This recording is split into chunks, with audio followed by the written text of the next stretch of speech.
इस वीडियो में फसलों के त्योहार पाठ की अभ्यास पुस्तिका को पूरा करेंगे। नमस्कार सभी को, हिंदी कला केंद्र में आपका स्वागत है। अगर आप इस चैनल पर नए हैं तो पहले इसको सब्सक्राइब करें व बेल आइकन को दबाना ना भूलें ताकि नए वीडियो का नोटिफिकेशन सबसे पहले आपको मिले। बच्चों, इस पाठ को अच्छी तरह से समझने के लिए पाठ का अर्थ व इसके अभ्यास प्रश्नों को आप मेरे इस वीडियो में देख सकते हो, जिसका लिंक नीचे डिस्क्रिप्शन बॉक्स में दिया हुआ है। अभ्यास पुस्तिका को पूरा करने से पहले एक बार इस पाठ का रिवीजन कर लेते हैं ताकि उत्तर देने में आसानी रहे। फसलों का त्योहार, जैसा कि बच्चों आप नाम से ही समझ गए, ऐसे त्योहार जो फसलों से संबंधित हों। सर्दियों का मौसम है, सभी लोग नहा धोकर पूरे जोश के साथ इकट्ठे हो रहे हैं। दादा, चाचा, पापा सभी लोग सफेद चकाचक मांड लगी हुई धोती व कुर्ता पहने हुए हैं और एक कमरे में इकट्ठा हो रहे हैं। सफेद साड़ी पहने दादी भी वहीं मचिया पर बैठी है। सामने केले के कुछ पत्ते कतार में रखे हैं, जिन पर तिल, गुड़ व चावल रखे हैं। ये सब तैयारी क्यों हो रही है? क्योंकि आज खिचड़ी यानी मकर संक्रांति का त्योहार है। खिचड़ी के दिन चूड़ा, दही और खिचड़ी खाने का रिवाज है। इस दिन तिल गुड़ के तिलकुट खाए जाते हैं। जनवरी के मध्य में सभी प्रांतों में फसलों से जुड़ा कोई न कोई त्योहार मनाया जाता है। इस दिन सब लोग अच्छी पैदावार की उम्मीद और फसलों के घर में आने की खुशी का इजहार करते हैं, जिसके लिए सभी प्रांतों के लोग इसे अलग अलग नामों व ढंग से मनाते हैं।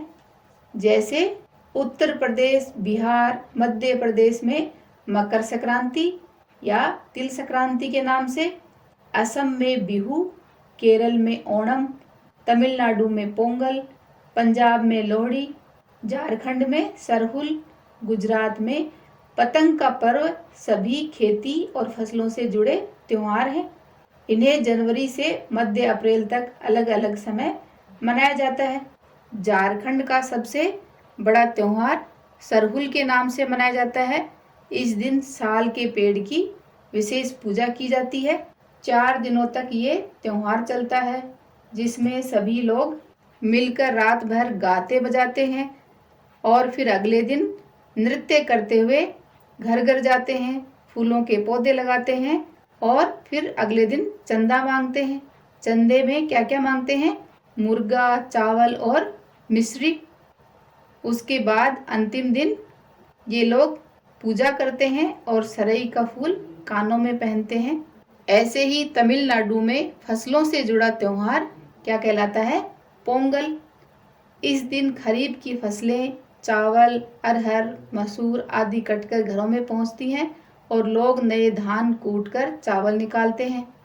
हर घर में मिट्टी का नया मटका लाया जाता है, जिसमें नए चावल, दूध और गुड़ डालकर उन्हें पकाने के लिए धूप में रख देते हैं। हल्दी शुभ मानी जाती है, इसलिए साबुत हल्दी को मटके के चारों ओर बांध देते हैं। यह मटका दिन में 10:30-12 बजे तक धूप में रखा जाता है। जैसे ही दूध में उफान आता है और दूध चावल मटके से बाहर गिरने लगता है तो पोंगला पोंगल, पोंगला पोंगल यानी खिचड़ी में उफान आ गया के स्वर सुनाई देने लगते हैं।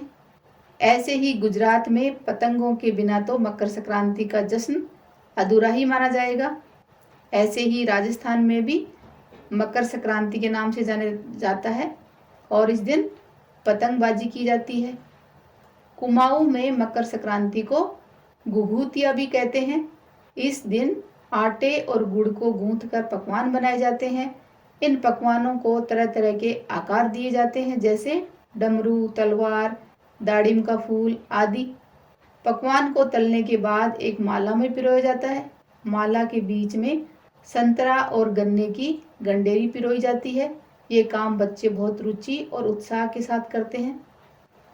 तो इस तरह बच्चों आपने देखा कि अलग अलग प्रांतों में इस त्योहार को अलग अलग नाम से मनाया जाता है, लेकिन जोश और उमंग सभी प्रांतों में एक जैसी ही रहती है। तुम्हारे घर या इलाके में इस त्योहार को कैसे मनाया जाता है, तो ये बात बच्चों आप मुझे कमेंट बॉक्स में लिखकर बताना।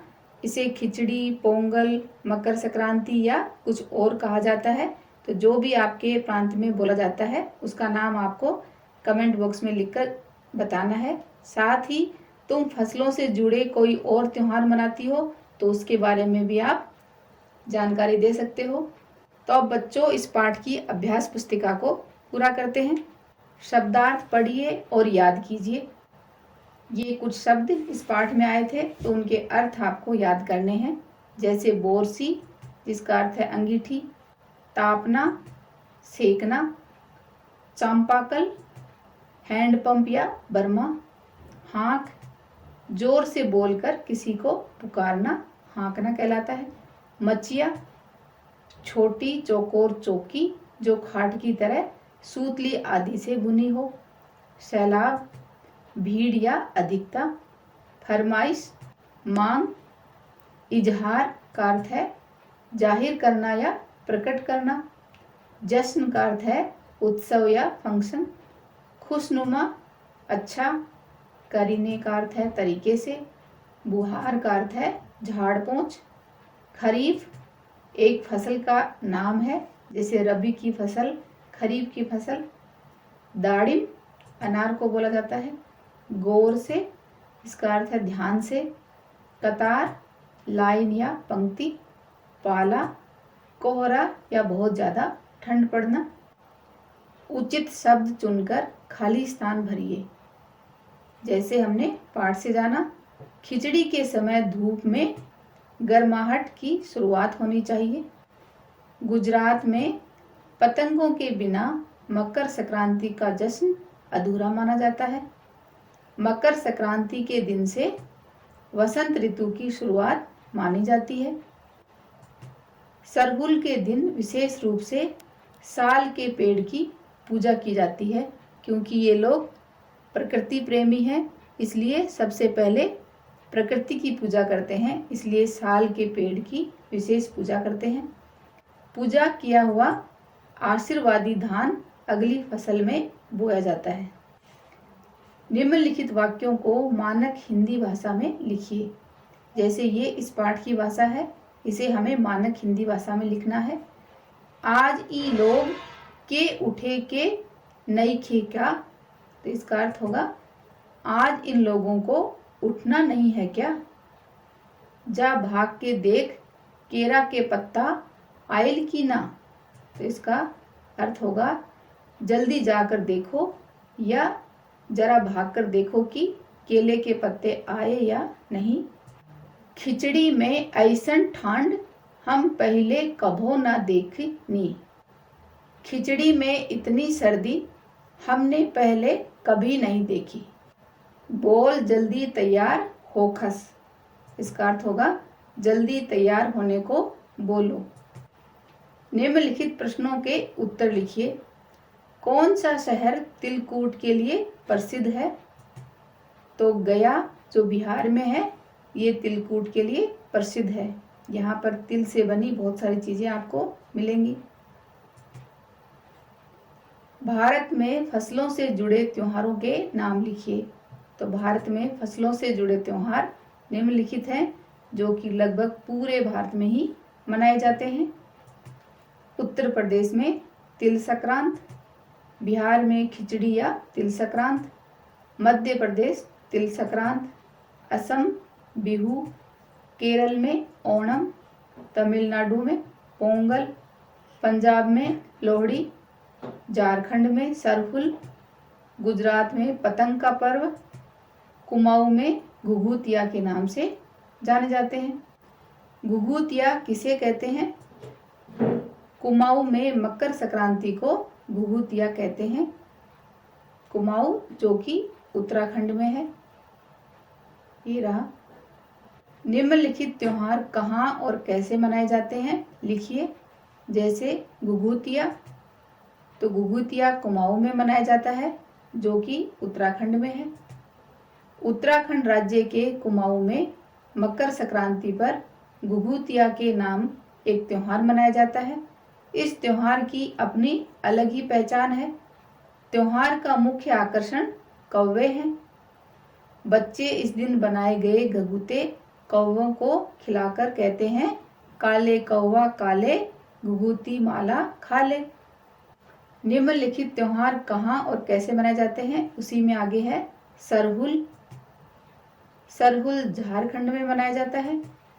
मध्य पूर्व भारत के आदिवासियों का एक प्रमुख पर्व है, जो उनके भव्य उत्सवों में से एक है। 4 दिनों तक इसका जश्न चलता है। आदिवासी प्रकृति की पूजा करते हैं, इसलिए इस दिन साल के पेड़ की पूजा करते हैं। सभी लोग मिलकर रात भर नाचते गाते हैं। अगले दिन नृत्य करते हुए घर घर जाते हैं और फूलों के पौधे लगाते हैं, वह चंदा मांगते हैं। तो अभी बच्चों, आपके लिए एक छोटा सा सवाल है कि ये लोग चंदा में क्या मांगते हैं, ये हमने पाठ में पढ़ा था, तो ये बात आप मुझे कमेंट बॉक्स में लिखकर बताना। अंतिम दिन पूजा करते हैं, वह कानों में सरई का फूल पहनते हैं। यह पर्व नए साल की शुरुआत का प्रतीक है। पोंगल। पोंगल तमिलनाडु में मनाया जाता है। पोंगल तमिलनाडु का एक खास त्योहार होता है। पोंगल का त्योहार मूल रूप से कृषि से संबंधित पर्व होता है। तमिल कैलेंडर के अनुसार जब सूर्य 14 या 15 जनवरी को धनु राशि से निकलकर मकर राशि में प्रवेश करते हैं, तब यह तमिल नववर्ष की पहली तारीख होती है। 4 दिनों तक चलने वाले पोंगल उत्सव में दूसरा दिन खास होता है, जिसे थाई पोंगल कहते हैं। इसमें नई फसलों का भोजन पकाकर सूर्य देव को भोग लगाया जाता है, जिसमें मिट्टी के नए मटके में नए चावल, दूध, गुड़ डालकर धूप में रख देते हैं और मटके के मुंह के किनारे पर नई हल्दी को बांध देते हैं। 10-12 बजे तक जैसे ही दूध में उफान आता है, दूध चावल मटके से बाहर गिरने लगता है, तो पोंगला पोंगल के स्वर चारों तरफ सुनाई पड़ते हैं। पतंगों का पर्व, ये गुजरात में मनाया जाता है। ये त्योहार हर साल 14 जनवरी को मकर संक्रांति के दिन मनाया जाता है। जयपुर में अंतर्राष्ट्रीय पतंग महोत्सव की लोकप्रियता ऐसी है कि ये देश विदेश के कोने कोने से पतंग उड़ाने वालों को आकर्षित करता है। हवा में रोमांच और उत्साह लहराता है और हर कोई मंत्रमुग्ध हो जाता है। शब्द ज्ञान। पर्यायवाची शब्द लिखिए। तो आपको फूल के पर्यायवाची शब्द बताने हैं, जैसे पुष्प, कुसुम, और उसका एक पर्यायवाची शब्द आप मुझे कमेंट बॉक्स में लिखकर बताना। पानी, जल, नीर, घर का, ग्रह, सदन, वृक्ष का, वट, पेड़। जोड़े बनाइए, जैसे उदाहरण के लिए नाचते गाते, जैसे ये सब नाचते के साथ गाते अपने आप ही जुड़ जाता है। ऐसे ही लिपे पुते, हजारों लाखों, खाने पीने, चहल पहल, रंग रूप या रंग रोगन, हल्के फुल्के। काम करने वाले शब्दों को क्रिया कहते हैं, यानी जिस शब्द या शब्द समूह से काम का करना या होना पाया जाए उसे क्रिया कहते हैं, जैसे छौंकना, पीसना, चलना, भागना आदि। तो नीचे लिखे वाक्यों में से क्रिया शब्द छांट कर लिखिए। जैसे नेहा ने अपना घर फूलों से सजाया, तो नेहा ने क्या क्रिया की, अपने घर को फूलों से सजाया, तो सजाना यहाँ पर क्रिया है।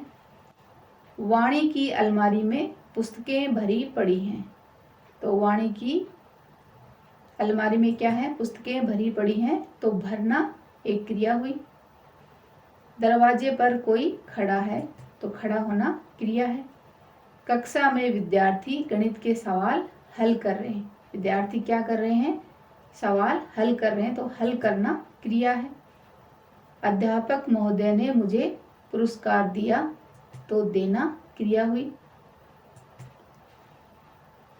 वचन बदलिए, तो बच्चों आप वचन के बारे में अधिक जानकारी लेना चाहते हो तो वो मेरे इस वीडियो में देख सकते हो।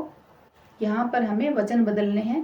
तो जैसे पतंग का पतंगे एक वचन से बहुवचन करना है, घंटी का घंटियाँ, फसल का फसलें, डुबकी का डुबकियाँ, चीज का चीजें, जाति का जातियाँ, मटका मटके, साड़ी का साड़ियाँ।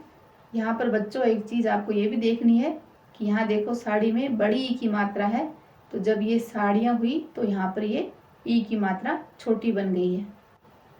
मकर संक्रांति की तरह लोहड़ी का त्योहार भी फसल का त्योहार है। इसके विषय में 5 पंक्तियाँ लिखिए। तो लोहड़ी उत्तर भारत का एक प्रसिद्ध त्योहार है जो कि मुख्य रूप से पंजाब में मनाया जाता है। यह मकर संक्रांति के एक दिन पहले मनाया जाता है। मकर संक्रांति की पूर्व संध्या पर इस त्योहार का उल्लास रहता है। रात्रि में खुले स्थान में परिवार और आस पड़ोस के लोग मिलकर आग के किनारे घेरा बनाकर बैठते हैं। इस समय रेवड़ी, मूंगफली, लावा आदि खाए जाते हैं। तिल का इस्तेमाल किन किन रूपों में किया जाता है? तो बच्चों, तिल का इस्तेमाल या प्रयोग बीज व तेल दोनों रूपों में किया जाता है। इसके बीजों का प्रयोग गज्जक, रेवड़ी तो आपने जरूर खाई होंगी, ये तो अचार, चटनी व मिठाइयों में किया जाता है। साथ ही पूजा में भी तिल का प्रयोग किया जाता है। और तेल के रूप में तेल को खाना बनाने, मालिश करने, दवाई बनाने व दिया जलाने के काम में लेते हैं। तिल का तेल किस प्रकार निकाला जाता है, इसकी जानकारी जुटाइए। तो तिल को दबाकर उसका तेल निकाला जाता है। तो ये देखो, इस तरह की मशीनों में इसको दबाकर फिर इसका तेल निकाला जाता है। इस पाठ को एक बार फिर से पढ़ें। पाठ को अच्छी तरह से समझने के लिए इसके अर्थ व अभ्यास प्रश्नों को जरूर देखें, जो कि इसके वीडियो के भाग 1 व 2 में मिलेंगे। आपके राज्य में मकर संक्रांति को क्या कहते हैं, ये बात आप मुझे कमेंट बॉक्स में लिखकर बताना। सुझावों व सुधारों के लिए कमेंट बॉक्स में लिखें। अगर हमारे वीडियो बन ही रहे हैं आपके फेवरेट, तो फिर क्यों ना करें इनको लाइक, सब्सक्राइब और रिकमेंड। हमें और बेहतर बनाने के लिए आप कर सकते हैं कमेंट। धन्यवाद।